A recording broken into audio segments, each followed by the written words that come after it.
So Mona Siegel is professor of history at Sacramento State University.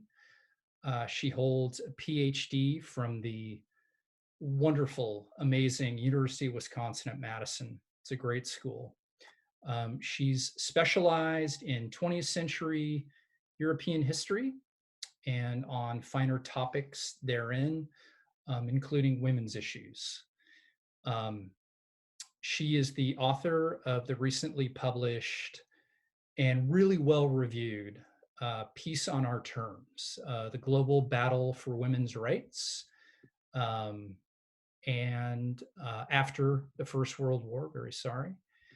That's done by Columbia University Press. I'm going to go ahead and push out to y'all the link to that. It's a terrific book. We have it in the library, but you should really have your own copy. And Mona also, in the context of today's talk, was a recent guest on Cap Radio's Insight, which many of us listen to and enjoy. So I'm going to go ahead and post the link to that if you want to be able to listen to Mona with her terrific talk there. So there it is. And she recently wrote a terrific article on Disney's redux of Mulan and real life Mulan with the unsinkable Sume Chang.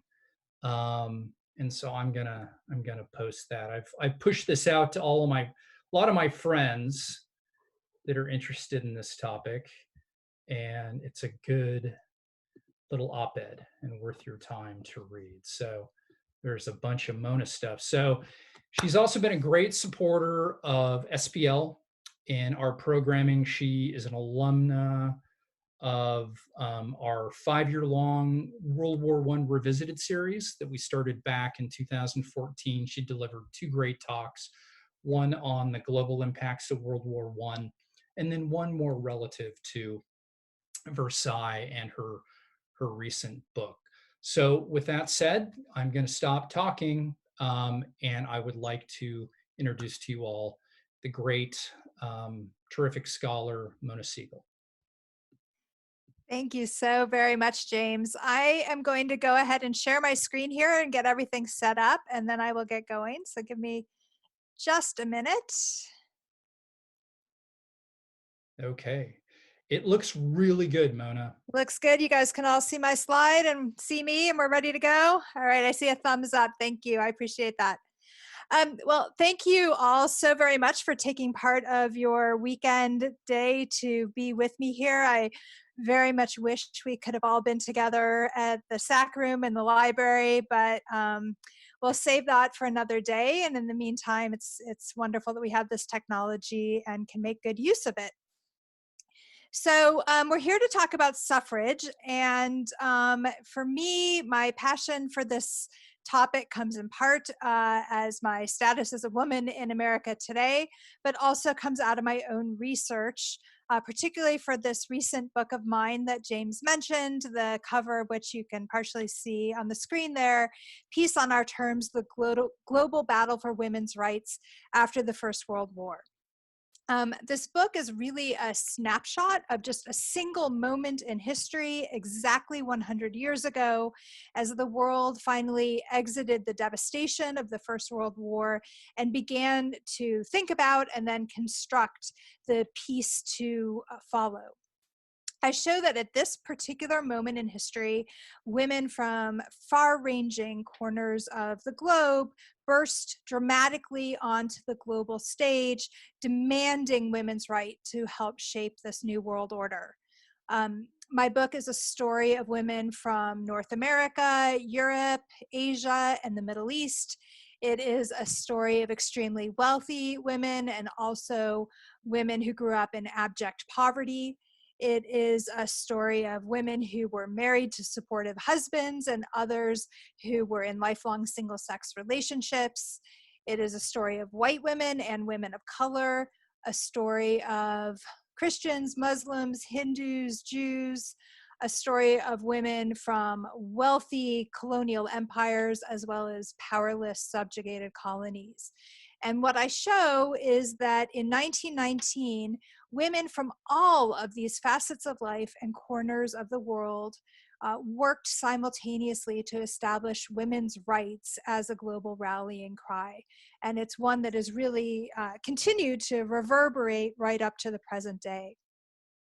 Now, of course, here in the United States, many women and their allies are drawing attention to this moment 100 years ago, and not just 100 years ago generally, but 100 years ago this week, when the 19th Amendment was in fact ratified and made a part of our federal Constitution. This was the dramatic finale to the struggle for this amendment, although there was, of course, an ongoing struggle to actually establish the right for all women in the United States to vote that continued long after 1920. So this coincidence in timing begs the question as to whether or not there is a relationship between all of this global activism on the part of women in 1919 and 1920 and the passage of the 19th Amendment here in the United States. And to that question, I have an unqualified answer, which is yes. These two movements were fundamentally linked. And so while my book is not specifically a work of American history, the stories that are recorded in it remind us that the passage of the 19th Amendment here in the United States was very much linked to a much larger political, economic, social battle that really spanned the globe in order to try and establish a world where the dignity, humanity, and rights of half of the world's population were considered integral to a stable world order. Among other things, my book shows that American women owe their acquisition of the right to vote and the passage of the 19th Amendment in part to their international sisters. To women from other parts of the world who brought pressure to bear on American politicians and particularly on President Woodrow Wilson to live up to his own rhetoric and champion democracy. And my book also explains why a fairly sizable number of American women, at the very moment that the suffrage battle was reaching its climax, chose to leave the United States and go and advocate for women's rights abroad. And this was particularly true for American women who had been somewhat on the margins of the suffrage movement here at home, including radical pacifist women, including labor suffragists, working class women, and also including women of color. And so I want to spend the rest of my time here with you today, just briefly running through or giving you a glimpse of these two sides of the global history of the 19th Amendment.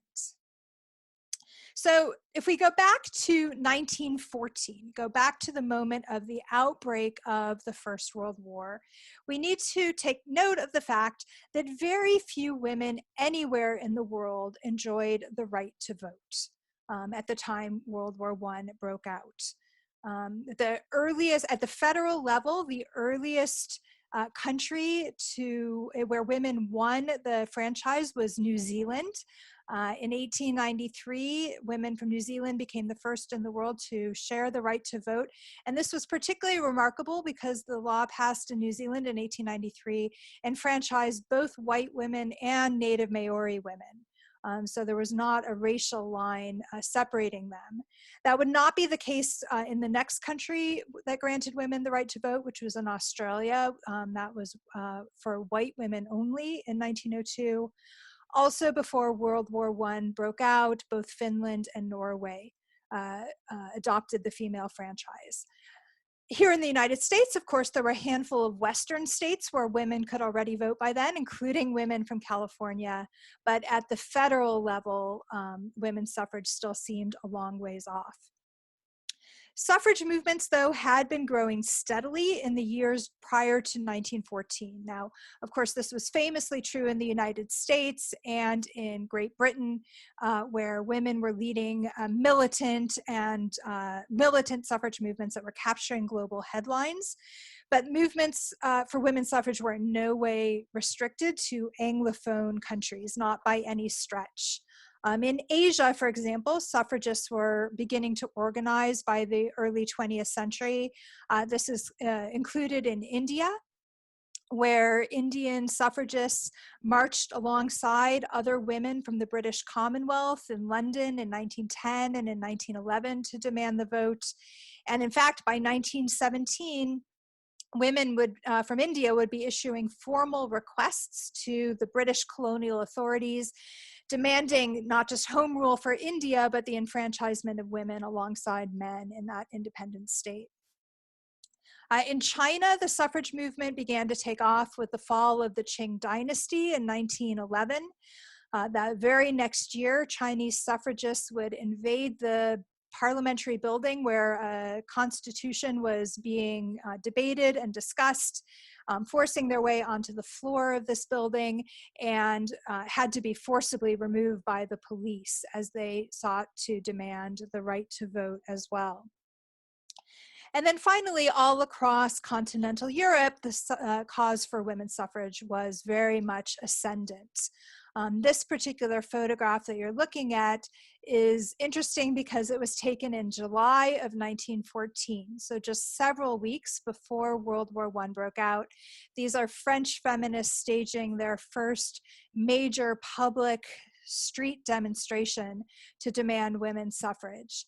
And I want to point out one of the women in this photograph in particular, the woman at the front row, more or less in the center, wearing a white blouse and has kind of amazing feathers on her hat. That woman is Marguerite de Witt-Schlumberger, who was the head of the largest French suffrage organization at the time, and she'll play a role in the story I'm about to tell a moment from now.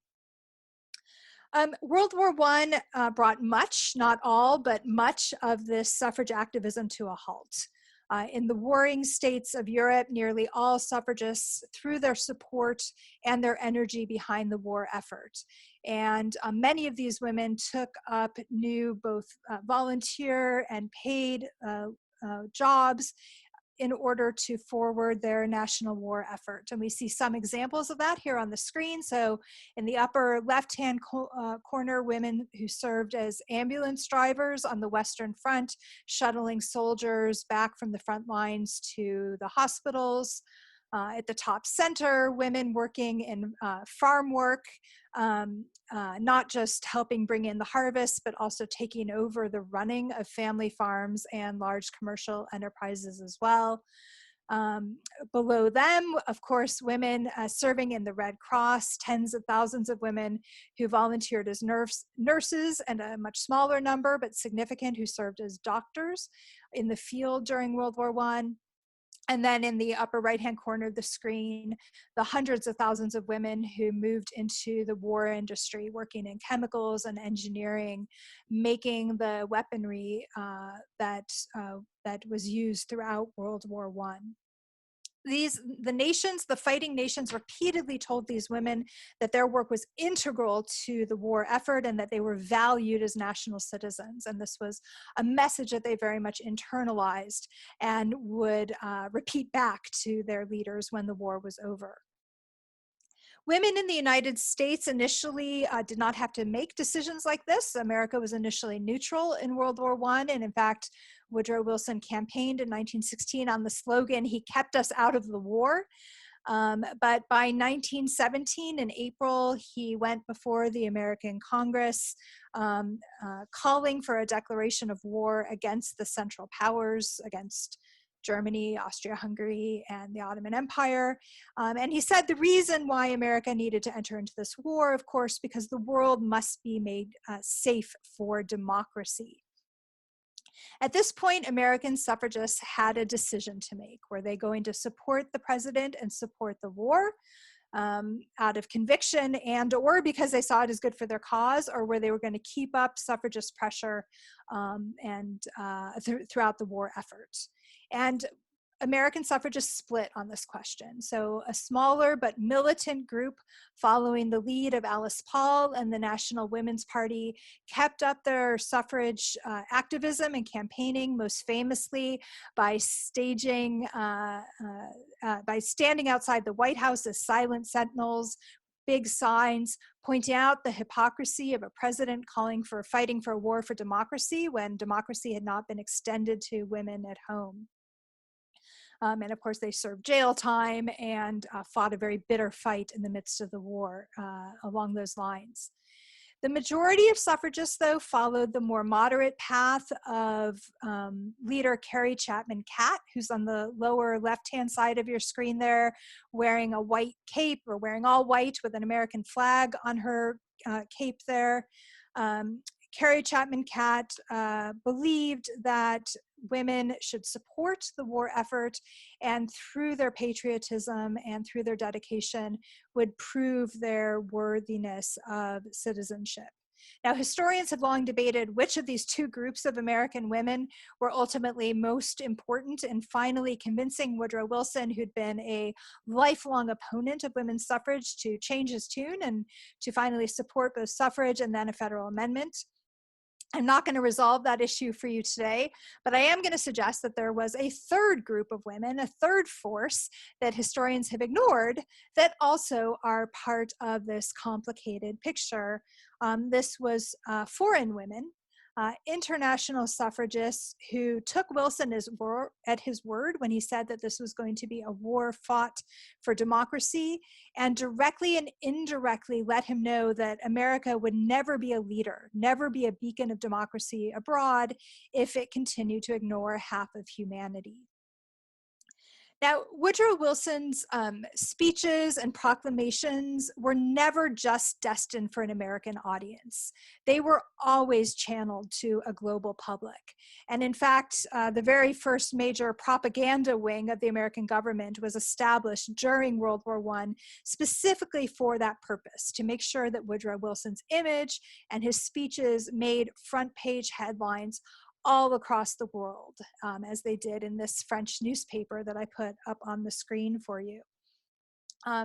These ideas that he was throwing out there, not just for democracy, but for a world government and national self-determination, captured the imaginations of people all over the world, and other historians have pointed out particularly the importance that they had among male leaders in colonized nations, who saw the Wilsonian call for national self-determination as an inherent promise that when the war finally came to an end, that the Western powers would begin to deconstruct this colonial world order that they had made. My research shows, though, that women were just as avid followers of Wilson and his rhetoric than were any men. And they, in fact, began strategizing almost from the moment America joined the war to try to figure out how they could use this to their advantage. In this wartime effort to begin to court President Wilson and his support, the French suffragist, whom I pointed out to you earlier, Marguerite de Witt-Schlumberger, took a leading role. She saw in Wilson's words an unprecedented chance for women to get their demands onto the table at the highest international setting.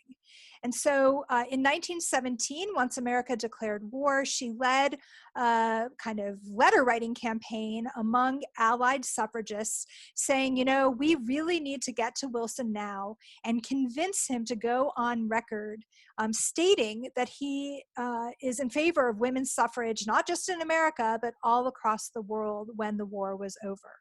And so with her leadership, these Allied suffragists drafted a letter to Wilson, which you see part of that original copy in French on your screen there. And there they asked Woodrow Wilson to, quote, proclaim women's suffrage to be one of the pillars of international law in a post-war order. And they insisted to him that, quote, no one can speak in the name of the people as long as women are excluded from the political life of nations. So it took them a little bit of time to get this letter into Wilson's hands. It kind of got caught up in American suffrage politics. I can tell you that story in question and answer if you're interested. But he did finally receive it in the spring of 1918. And much to all the suffragists' surprise, he wasted no time in responding. And his response was unequivocal. It was carried in newspapers across Europe and the United States. The column you see on the left-hand side of your screen there was printed in the New York Times on June 14th, 1918. And you can see in that first paragraph, he said to these Allied suffragists, "I have read your message with the deepest interest, and I welcome the opportunity to say that I agree without reservation that the full and sincere democratic reconstruction of the world for which we are striving and which we are determined to bring about at any cost will not have been completely or adequately attained until women are admitted to the suffrage." Wow, they could not believe that they'd got him on record making that extreme and unequivocal of a statement. And American suffragists were even more delighted because at the bottom of his letter, he inserted a message specifically for them where he said, "As for America, it is my hope that the Senate of the United States will give an unmistakable answer to this question, passing the suffrage amendment to our federal Constitution before the end of the session." Now, this was June of 1918, so that wouldn't happen. It would take another full year for the Senate to pass suffrage, but it was one of the first times that Wilson was willing to publicly endorse a federal amendment in such unequivocal terms. So American suffragists were more than pleased. In France, the women couldn't even believe their good luck. They immediately sent a press release that ran in all kinds of newspapers saying that Woodrow Wilson was an ardent supporter of women's suffrage around the world. And, we have to recognize the fact that as Wilson was deciding how much to throw himself into this fight for the 19th Amendment, that he knew that he had the eyes of women all around the world, not just in the United States, on him at that moment. So once the war was over and having kind of elicited this seeming promise from Wilson, the European suffragists got busy. Chapter 1 of my book chronicles the lobbying campaign that women's rights activists waged in Paris and with Woodrow Wilson in particular in the winter and spring of 1919 as the peace negotiations, the Paris Peace Conference at the end of World War I was getting underway. French feminists were at the very center of this push.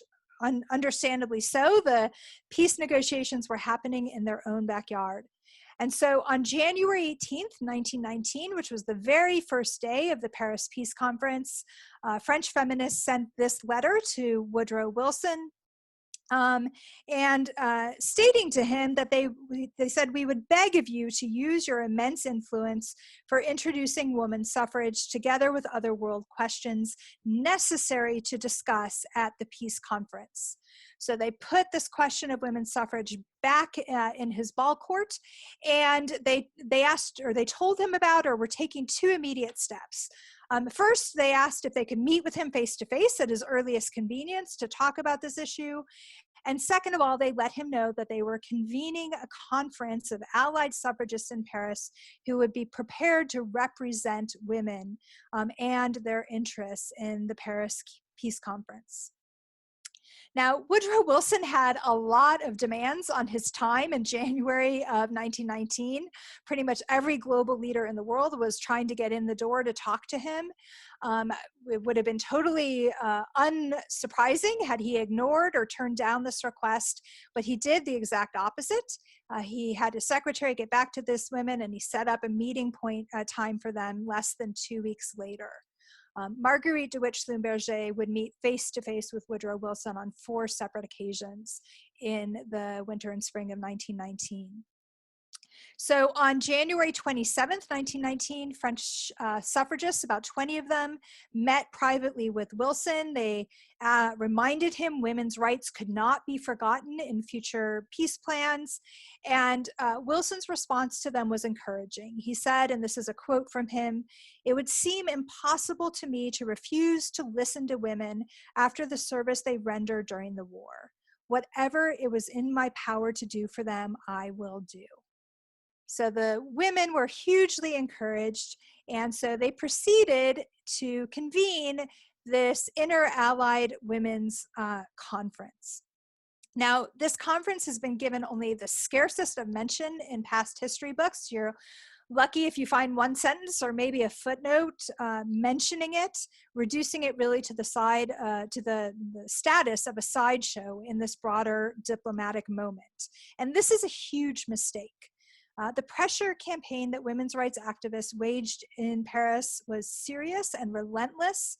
Its successes would be critical to women's growing ability to shape international policy in the 20th century, and its failures really help us understand why foreign relations has remained a masculine stronghold, really almost up to the present day. This Inter-Allied Women's Conference met for 2 months straight, from mid-February to mid-April 1919, demanding a voice for women in the peace negotiations and laying out a broad women's rights agenda that they believed needed to be addressed in the peace settlement if peace was going to be enduring and lasting after World War I. They demanded recognition of women's right to vote and hold office. And what they specifically said is that no nation should be allowed to join the League of Nations, the new world government that would become the precursor to the UN. No state should be able to join unless they supported women's right to vote. They demanded recognition of women's economic rights, like equal pay for equal work. They called for international denunciation of violence against women in wartime, and restitution for women who during World War I had been raped or deported. And this issue took on particular importance to them when a feminist by the name of Zabelia Sayan, who had managed to escape the Armenian genocide in Turkey, made her way to Paris and testified before the international women, asking them to help get Armenian women's story and their needs into this discussion in Paris. And then most directly, the Inter-Allied women demanded a seat at the peace table. They wanted to have a voice in the peace negotiations themselves. So they brought their request to Woodrow Wilson. Once again, he met with these women on the very first night of their conference in the middle of February, where they said, we want you to establish a women's commission where women will get to weigh in and advise on all matters of interest to us in these peace negotiations. Wilson agreed. He kind of tinkered with their plan, but he agreed. And so a few days later, on February 13th, 1919, he brought this idea up in the meeting of the Supreme Council of the Peace Conference, telling the men in the room that he sincerely desired to satisfy the suffragists' wish, but he also said, and I'm going to quote him here, that he did not wish to urge this against the opinion of the conference. So in other words, Wilson was more than happy to bring the women's proposal forward as he had promised them, but he was not going to expend any political capital on their behalf. And sure enough, every man in the room proceeded to say that they thought it was a terrible idea to raise the question of women's rights or give women representation in the peace negotiations, and the whole matter was promptly dropped. Now, it's very interesting when Woodrow Wilson wrote to these women afterwards and said, gosh, I'm really sorry, I couldn't get this through. He blamed the failure of this, not on all the men on the room, but just on the Asian men in the room, on the Indian and Japanese delegates. And if you want me to talk more about that lie that he told them, I can say more about that in question and answer too. Well, ultimately, these women did not get to have their own commission, were not seated as peace delegates, but they did win the right to testify before two of the major advisory commissions at the peace conference, speaking for women. The first of these was the Labor Commission, dealing with questions of international economic rights and labor, and giving rise to the International Labor Organization. And the second of these was the League of Nations Commission. At the second, they convinced the international peacemakers to insert in the covenant of the League of Nations that all positions in the League would be open to men and women on an equal basis. This is Article 7 of the League of Nations. This was far from the hearty endorsement of global female suffrage that they had hoped for initially, but it was an important breakthrough. The British suffragist newspaper, for example, proclaimed afterwards that, quote, "The League of Nations will be the first political body in the world. It is hard to see how any of the nations under it will be able to refuse to follow the example which it sets them. We take it then that in the near future, all political positions in all civilized countries in the world will be open to women." A little overly optimistic, similar to the headline carried in a Chicago newspaper here on the screen. But it is a reminder that events far from the United States were having a direct effect on national politics and on women's ongoing battle for a voice and for the right to participate at the international and national level in all aspects of political life at the end of the World War I. Now, this was certainly true of Europe, where I've focused so far, but it was in no way restricted just to Paris itself or to Europe and the West. Most notably, as another chapter of my book discusses, women in Egypt, led by a remarkable woman who was a nationalist and a budding feminist in 1919 named Hoda Sharawi, began staging a revolt in 1919 that was at once directed against the British, their colonizers, but also very much directed towards Woodrow Wilson, to America and to the peacemakers in a demand for global democracy. Let me tell you just a little bit about Hoda Sharawi before I tell you about this activist movement at the end of World War I. So Sharawi, who you see on the screen there, was the daughter of an extremely wealthy landowner in Egypt. And as a member of this very elite class, she was groomed from a very young age for a life of seclusion and domesticity that would have been typical for a woman of her class. Sharawi rebelled against this from a young age, resented the restrictions on her education and the limitations on her movement. She was particularly bitter about the marriage that her family contracted for her when she was 13 years old to a much older cousin, a man who was already in his 40s and had a wife and children of his own. This was a marriage that was designed to keep the family fortune intact and in the family and had nothing to do with Sharawi's personal wishes. She managed to carve out a place for herself in the world nonetheless. She was able to bring tutors into her home in order to pursue her education. She helped, as a young woman, helped organize philanthropic projects, including founding a public health clinic in Cairo for women and children. And she also helped to establish a lecture series for women in Cairo where they could talk about social and other issues of concern for them. Once the war broke out, she would lead upper-class women to join in the nationwide revolt against British imperialism, which coalesced into the 1919 revolution in Egypt. Now, this revolution was led by a handful of prominent Egyptian nationalists, including Sharawi's husband, who called for an immediate end for British colonial occupation at the end of World War I.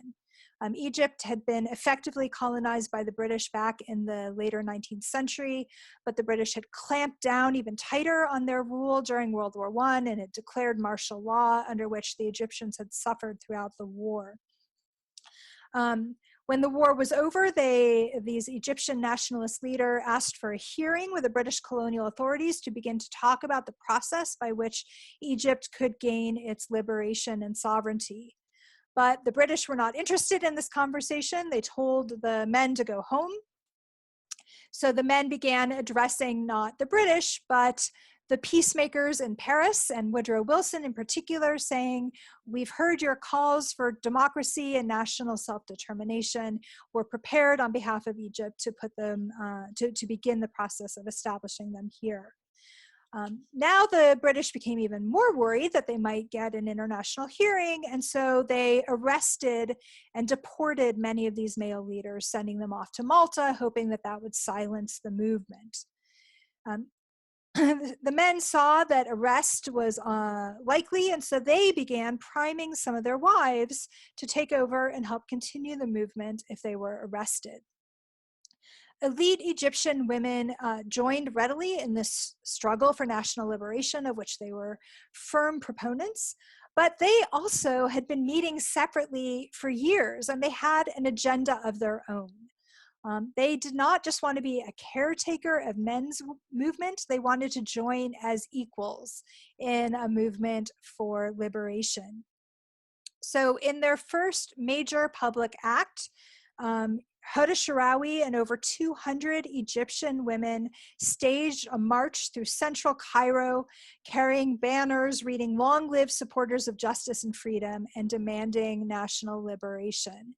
This is one of the very few photographs that was taken of the women marching, and you can see they're covered in cloaks and face veils because these were very elite women who would have considered it inappropriate to show their faces in public at that time.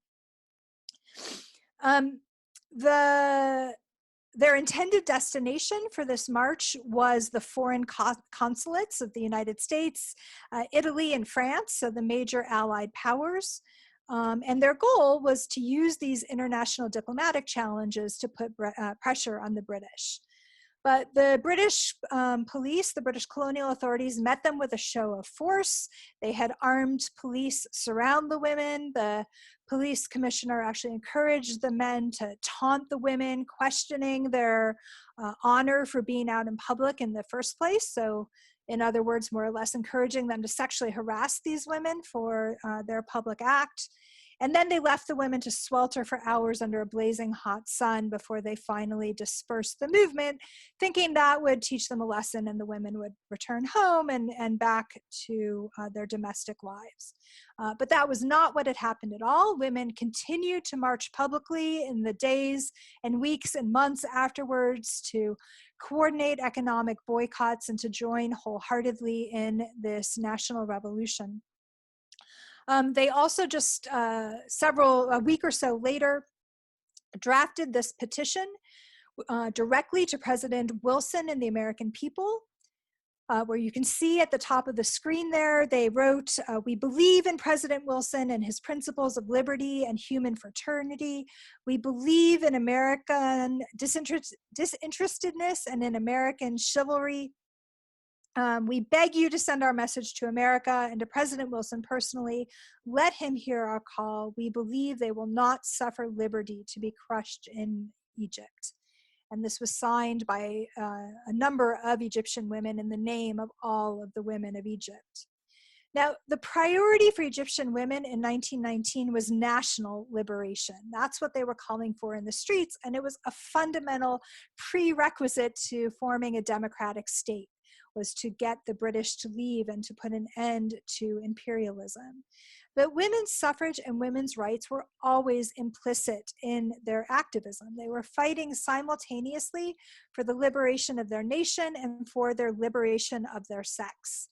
And so 4 years later, when Egypt did finally win partial independence from the British and began to set up a constitutional monarchy, these women were to be hugely disappointed when women were denied the vote in this new Egyptian constitution and also denied most of the civil and economic rights that they had asked for as well.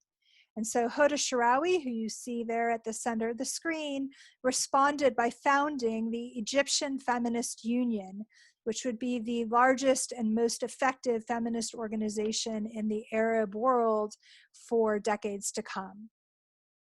So the passage of the 19th Amendment and its ratification in 1919 to 1920 occurred during as part of this international backdrop, right? with women all around the world, directly and indirectly, calling out on President Woodrow Wilson, clamoring for democracy. And this chorus of global voices, and I've only begun to touch on them. I talk about many, many more in my book, really drove home the blatant injustice of women's disenfranchisement in a nation that was calling itself a leader, a defender of democracy and self-determination around the world. So this global lobbying campaign is one component, one half of the story of the global history of the 19th Amendment 100 years ago. But if foreign women, both directly and indirectly, were holding American politicians' feet to the fire, challenging them on their true attachment to democratic values, it's also true that American women helped give this story of the passage of the 19th Amendment a global twist.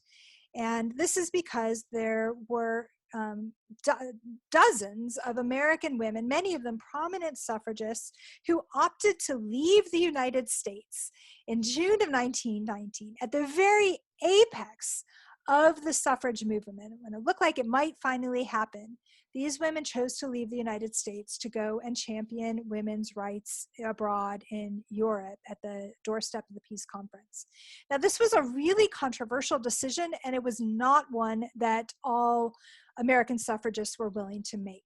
So if we look, for example, at the case of Carrie Chapman Catt, you might remember she was the one wearing all white with the American flag on her shoulder that I showed you earlier, the leader of the National American Women's Suffrage Alliance here in the United States. At that exact same time, Carrie Chapman Catt was also the president of the International Women's Suffrage Alliance, the largest international organization calling for women's suffrage around the world. And so when World War I ended, European suffrage leaders wrote her nonstop letters saying, you need to be here in Europe and in Paris championing women's international rights. We need you here as the face of international women's suffrage. And Carrie Chapman Catt considered it and kind of hemmed and hawed, but in the end, she ignored their pleas. She wrote back to the Europeans saying that she was in the hot and final suffrage campaign here in the United States, and she just could not imagine leaving America before the end of the year at the earliest. So Carrie Chapman Catt, I should have said she's the one with all the flowers in her arms there on the picture celebrating the passage of the 19th Amendment. She did not leave the United States, but many, many other women made the opposite decision, American women. And there are three groups in particular that I just want to very briefly introduce you to today. There's some overlap between these different groups, but all three of them represent the range of women's interests that they carried to Europe in 1919. So the first of these three groups of women were pacifist suffragists. These were women who believed firmly in the importance of the franchise and had fought sometimes for decades for women's right to vote. Some of them were leaders in the movement. But these were women for whom it wasn't just about the abstract idea of women gaining the right to vote. They believed that women needed the vote because women were fundamentally different than men. And women's voice and women's temperament needed to lead to a very different type of politics once they were enfranchised. And in particular, these were women who firmly believed that women on the whole were more nurturing and more peace-loving than men, and that women had to play a role in both national and international politics if World War I was effectively going to come to an end, and if the international order was going to find its way to a future and lasting peace. And so some of the American women who traveled abroad to pursue this pacifist, feminist, suffragist agenda in 1919 included the woman on the left-hand side of the screen, whom some of you may recognize her photograph there. She's you're looking at Jane Addams, one of the most prominent American progressive era social reformers of her day, and also the first American woman to be awarded the Nobel Peace Prize a little bit later down the road. So Jane Addams led the American delegation abroad. The other woman that you're looking at up on the balcony there is Jeanette Rankin. Jeanette Rankin was the first woman elected to the House of Representatives in the United States. She was elected in 1916. She was from the state of Montana, where women had gained the right to vote earlier. And so she took her seat in January of 1917, 3 years before the adoption of the 19th Amendment. And in fact, her very first vote was cast against the United States declaring war in 1917. These women, Rankin and Addams and others, did not, they went to Paris, but they didn't stay there, and they didn't collaborate directly with the international allied women I was talking about. Instead, they went to Zurich, Switzerland. And they did so because they were firmly convinced that if a peaceful world order was going to come out of the devastation of this conflict, that it could not be dictated by the victors alone. And so they sought out a meeting site where former enemies, women from both the Allied and the Central Powers, could meet together to discuss the terms of the peace and lay out a new agenda. This meeting in Zurich, Switzerland of women in May of 1919 became the first organized group to condemn the Versailles Treaty as a vindictive peace that was unlikely to lay the groundwork for lasting peace. And they too also drafted a women's charter that they believed needed to be inserted in the final peace settlement, laying out women's rights that needed to be guaranteed for the international order to be peaceful and stable going forward. The second group of American women who traveled abroad to Paris in 1919 rather than staying at home were labor suffragists. This included working class women, some of whom born into desperately poor circumstances, many of whom had made their livings in the very poorly paid exploitative garment industry, like in the Lower East Side of New York. And one of these women who traveled to Paris in 1919 is pictured at the bottom of your screen there. She's at the very center, kind of turning sideways, leaning forward. That's Rose Schneiderman, who had been born in the Russian Pale of Settlement, the western part of the Russian Empire where Jews had been allowed to settle. She was part of a close-knit, desperately poor family of Jews who made their way to America in the early 20th century to escape the pogroms, the violent attacks against Jewish communities in Russia. Schneiderman began supporting her family at age 13, primarily by sewing linings into men's caps. The work was poorly paid, highly exploitative, and Schneiderman eventually gravitated to the union movement, working her way up the ranks of union leaders and union organizing. That was very unusual for a woman in that time period. During World War I, Schneiderman temporarily put aside her union organizing work and worked to support the women's suffrage campaign, as she was doing in this photograph on the screen, going out into working class communities, arguing that working women needed the vote in order to improve the lives of their families. So she was an ardent suffragist, but her interests were defined by her class as well as her sex. And so in 1919, she was one of 2 American women sent to Paris by the Women's Trade Union League of America to work alongside the inter-allied women and European women who were seeking to champion women's economic rights at the peace conference. So they helped establish an agenda for women while they were in Paris. And then when they returned back home, American labor women would take on an even bigger role shaping international policy the following fall, November of 1919, when the International Labor Organization, the labor branch of the New World Government, convened its first conference in Washington, of which there were no women appointed as voting delegates. And so Schneiderman and other American labor women organized the world's first international Congress of working women with delegates from dozens of foreign nations who worked hard to convince the ILO, the International Labor Organization, to take women's rights seriously. And their crowning achievement in 1919 was to push through the passage of the 1919 International Maternity Rights Convention, which calls for a minimum of 12 weeks paid maternity leave for all working women upon the birth of a child. That is an international convention that has since been adopted by every industrialized country in the world except for the United States of America. And I heard the other night presidential candidate Joe Biden say that that was in the Democratic platform for this year. We will see if they are in a position, hopefully, to carry through with that finally and bring America up to the standards that these women helped to establish 100 years ago. Finally, the last group of women who traveled to Paris and Europe in relatively sizable numbers in 1919 were African-American women working for racial justice.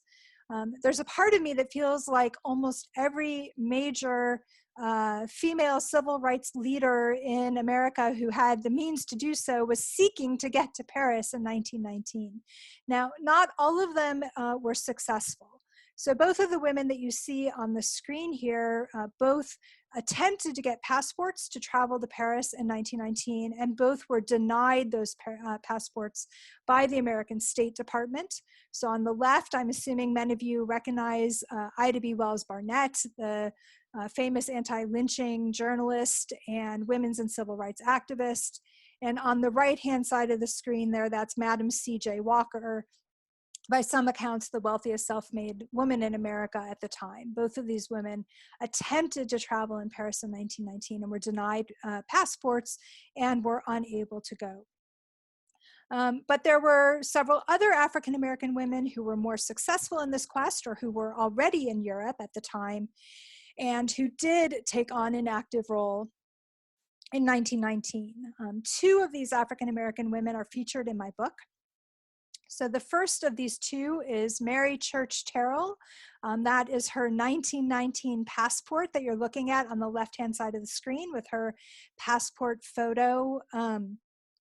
Mary Church Terrell, if the name sounds vaguely familiar to you, it may be because Kamala Harris gave a shout out to her at the beginning of her acceptance speech, saying this is one of the women whose shoulder she stood on in her bid for the vice presidency today. So Mary Church Terrell was one of them. Another was Ida Gibbs Hunt, who you see seated at the front row of the other photograph, wearing kind of a white lace collar around her neck. These two women knew each other. They were friends. In fact, they were two of the very first dozen or so African-American women able to obtain a full 4-year college degree in the later 19th century after the Civil War. The two of them had been college roommates in Oberlin. Both were dedicated to the fight for racial justice and for women's rights. And both believed, first and foremost, that women, Black women, needed the right to vote in order to help their communities counter the systematic discrimination and violence that they faced in Jim Crow America. Terrell had been invited to Europe by Jane Addams, so she was part of that group of pacifist women, and she spent a good part of her time in Europe trying to convince white international feminists that racial justice needed to be integrated into their campaign for women's rights, for it to be meaningful to women all over the world. Ida Gibbs Hunt came to Paris by a slightly different path. She had lived with her diplomat husband in colonial Africa and then in France, both prior to and during World War I. And she became a driving force behind a budding Pan-African movement. Pan-Africanists who, at the behest of W.E.B. Du Bois, who is seated in front of Ida Gibbs Hunt in that photograph there with the kind of the beard, They had convened this Pan-African conference in Paris in February 1919, seeking to unite people of color from the United States, Europe, the Caribbean, and Africa, all around an agenda of racial justice at the Paris Peace Conference. So Hunt, Terrell, and other women of color who came to Paris in 1919 knew very well the history of racism, not just in America, but within the American women's suffrage movement. They knew that white suffrage leaders were willing to bow to the interest of Southern white supremacists if they thought it served their cause. And they also knew that the 19th Amendment, even if successful, was unlikely to result in the franchise for many, many Black women, particularly those living in the South, who were, alongside men, effectively disenfranchised by all kinds of voter suppression laws that had been put in place in the 19th century.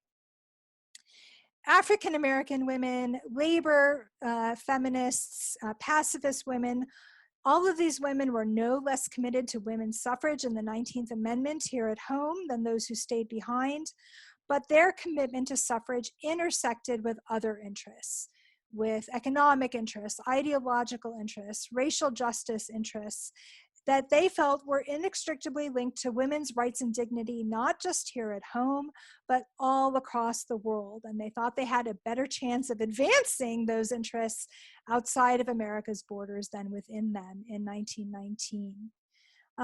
So to conclude, I hope that I've convinced you today that the American fight for suffrage and the 19th Amendment has a very far-reaching and fascinating global history behind it. I hope that we take the time to remember this week as we commemorate the 19th Amendment, not just Alice Paul and Carrie Chapman Catt and Susan B. Anthony and some of the suffrage leaders who tend to get the most time in the headlines here in this country, but also women on the margins of the American suffrage movement who went to Europe, and also the many global feminists who helped forward this agenda for peace, democracy, and human rights in 1919.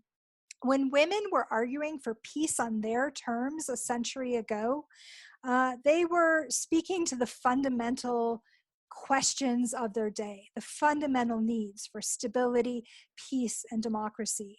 And I think that these are all issues that very much continue to reverberate in our current political moment right here in the 21st century. So thank you so much for your patience, and I look forward to hearing your questions.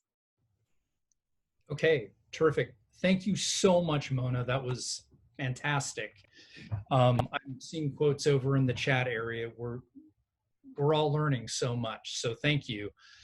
We are now transitioning into our QA phase, and what's crucial along the way is keeping yourself muted. If you do want to ask a question, you can take your muting off and ask verbally. You can also write your question in the chat area. Either Mona can see it or I can go ahead and just pass it on to Mona. But let's do that. I also want to tell you that I did post a link to Mona's 2014 presentation on how World War I impacted the world. It was a really terrific talk, and I think you'll enjoy watching that. For context for this. And then also Lynn Dumenel, who had been a professor at Occidental and gave a talk on American women during World War I. Both of those are part of our World War I Revisited series on YouTube, so just gonna throw that out there. So let's go ahead and open things up to questions for Mona.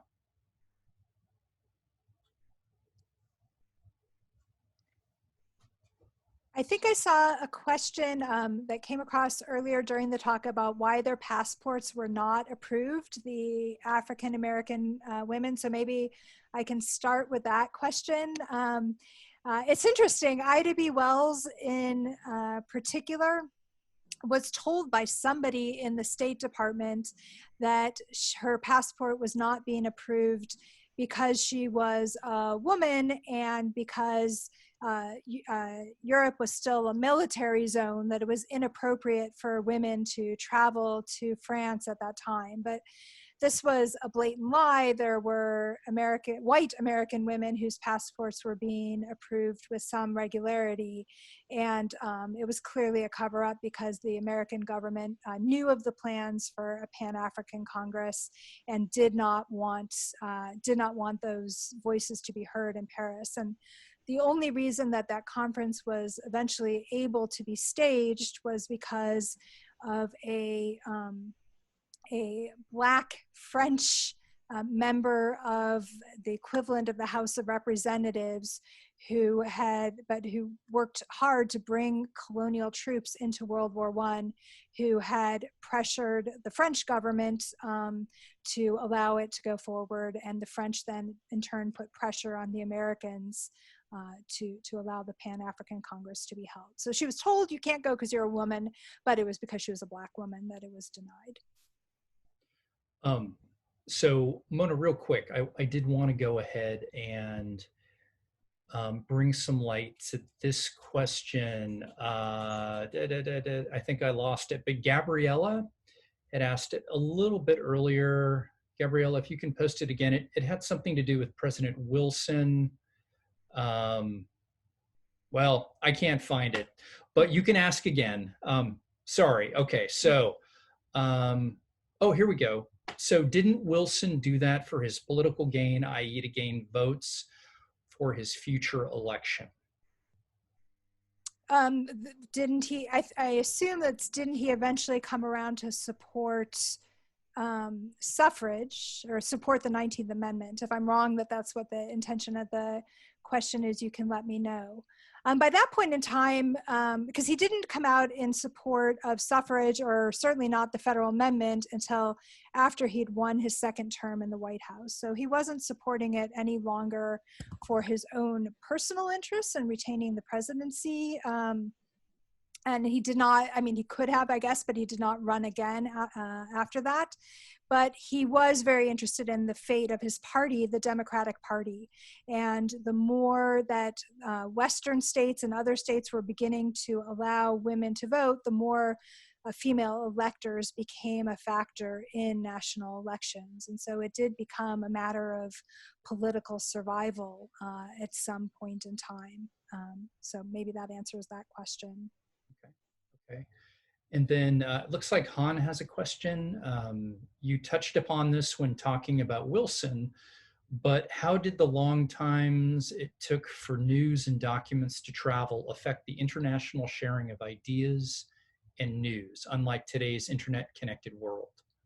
Yeah, it's funny. That's a great question. And it's one of the things that I think about when I'm in the archives and reading these letters. And I know, for example, when European suffragists were trying to convince Carrie Chapman Catt to get on a boat and get herself over to Europe, a lot of times those letters were crossing each other. They would write, she wouldn't respond right away, they'd write again, and then they'd get the letter back from her. And so there was a lot of crisscrossing. And the other thing that you find that seems such a relic of the past is lots of telegraphs in the files. And so when they really needed to get a message across and needed it to get there in a matter of hours and not in a matter of days or weeks, that was how they communicated. So when the women in Zurich, the international pacifist women there, condemned the Versailles Treaty, they didn't want to wait to carry that message themselves to Paris when it was all said and done. They spent a fair amount of money in order to telegraph their entire proposal to Wilson, and not just to Wilson, but to all of the major peace delegations, to make sure that that would get into their hands right away. But yeah, it was definitely a challenge. And I think, even those of us that didn't grow up in the internet age, I mean, in the least we grew up in the telephone age, and we forget just what an incredible struggle it was just to organize things. Or you look at the conference that the American labor women staged in Washington, D.C., they had less than 3 months from the time that they decided to hold that conference to get it all together. And they needed, to find places to house people. They needed to figure out how they were going to meet. They wanted there to be outings. They took all these women to Mount Vernon And they raised the money because a lot of these women were not terribly well off. And so they said to any woman who came, if you can pay your passage or get your government to pay your passage and get over here, we'll cover all the rest of your expenses. So, the organizing itself, I can't imagine organizing a big international conference in 2.5 months. These women did it and did it with great success. Okay, so another question coming from the great Cheryl Gleason. Who were some of the prominent California women suffragists? Yeah, I see that lingering in the chat, and I'm embarrassed to not even be able to pull a single name off the top of my head. I'm really sorry to say that. That's not because they didn't exist. I have a colleague in my department who could rattle 30 names off the top of her head for you. And there's a great book out there called Paving the Way that is specifically on the history of women's suffrage here in California that I can recommend to you. There's also, it's not a direct answer to your question, but of course, one of the famous national suffrage leaders, Inez Milholland, the one who famously led that 1913 suffrage parade in DC on a white horse and was this amazing female lawyer and activist. She came out west in order to try and advance the women's rights movement out in the western states and died out here in the midst of that effort. So I'm sorry like I said, I'm not an American historian by training, so I can't answer your question effectively. Okay. Question from Rebecca. With the National American Suffrage Association being predominantly white and the Pan-African Congress being dominated by Black men, in what ways did Black women respond to address issues of racism and sexism? So that is another really great question. And so there were a very small handful of women who were involved in this initial Pan-African Congress. There would be other congresses that followed, and women actually became more and more important to them, to the fundraising for them and the running of them, even in the years and decades that followed. In this 1919 conference, though, there's only one African-American woman that we know of who was given a place to speak in the conference program, a woman named Addie Waits Hunton, who had come over to France with the YMCA, one of the small number of women, African-American women, who were brought over in order to really help coordinate men's leisure, African-American soldiers' leisure time when they were in Europe. She was given a place on the platform. That we know that the topic of her speech was and I'm forgetting the exact title, but the importance of including women in this fight for Pan-African solidarity. So we know what she spoke on, but nobody's ever found the actual speech to know what it was that she said. The woman whose picture I showed you on the screen, Ida Gibbs Hunt, is a super interesting one because she is, again, kind of just mentioned in passing in most of the scholarship on Pan-Africanism. And W.E.B. Du Bois is given all of the credit for this conference. I mean, he's, among the most famous Black intellectuals of his day. And there is very good reason to argue that Ida Gibbs Hunt was far more instrumental in pulling this conference together than W.E.B. Du Bois. She was the one who knew the Black African delegate from her time down in Madagascar, who eventually got permission to hold the whole thing in the first place. She was the one in place in Paris making all the arrangements while W.E.B. Du Bois was off interviewing Black soldiers and doing other things important to him in the spring of 1919. And she would become one of the officers of the Pan-African organization afterwards, always working behind the screens, never given credit. And there's papers exchanged between her and some of the African delegates to the conference, essentially them saying to her, we really wish that you would take on a more prominent role. We really wish you would get credit for all of this. But W.B. Du Bois, for all of his many merits and for his support of women's suffrage, was never terribly willing to give Black female leaders the voice and the credit they deserved in his movement.